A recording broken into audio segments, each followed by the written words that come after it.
ভেবে দেখুন তো, আপনি হাত মুখ ধুতে বা প্রকৃতির ডাকে সাড়া দিতে সাধারণ একটি টয়লেটে ঢুকলেন, আর বের হয়ে জানতে পারলেন ওই স্থাপনাটির দাম আসলে 2 কোটি টাকা। শুনতেও অবিশ্বাস্য মনে হচ্ছে, তাই না?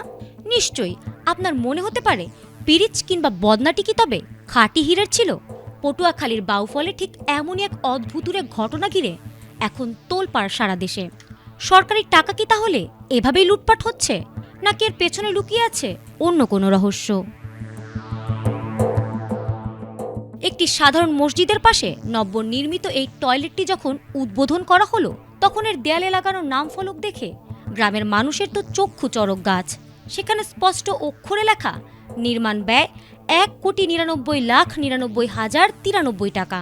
এত টাকা দিয়ে টয়লেট নাকি রাজপ্রাসাদ বানানো হয়েছে, সেটা নিয়ে রীতিমতো গবেষণা শুরু হয়ে গেল। আর মুহূর্তেই সেই ছবি ইন্টারনেটে ছড়িয়ে পড়ল। চারদিকে ছি ছি রব উঠল। কেউ বলল, সরকারি টাকায় কি তবে এবার সোনার কমোড কেনা হলো?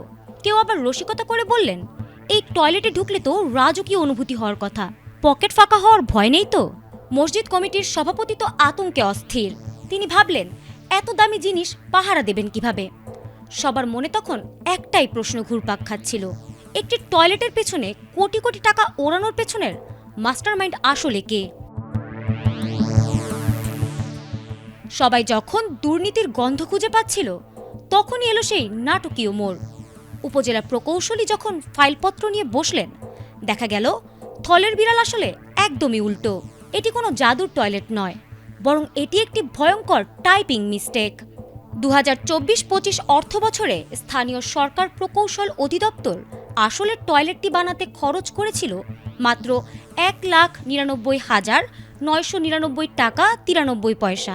কিন্তু নাম ফলক লেখার সময় কারিগর মহাশয় আবেগের বশে একটি 9 বাড়িয়ে দিয়েছিলেন, এবং কমার কারসাজিতে 1 লাখ রাতারাতি 2 কোটি হয়ে রাজ সিংহাসনে বসে পড়েছিল। তবে কর্তৃপক্ষ দ্রুত ভুল সংশোধন করলেও বাউফলের এই বিলাসবহুল টয়লেটের গল্প কিন্তু মানুষের মুখে মুখে অমর হয়ে রইল।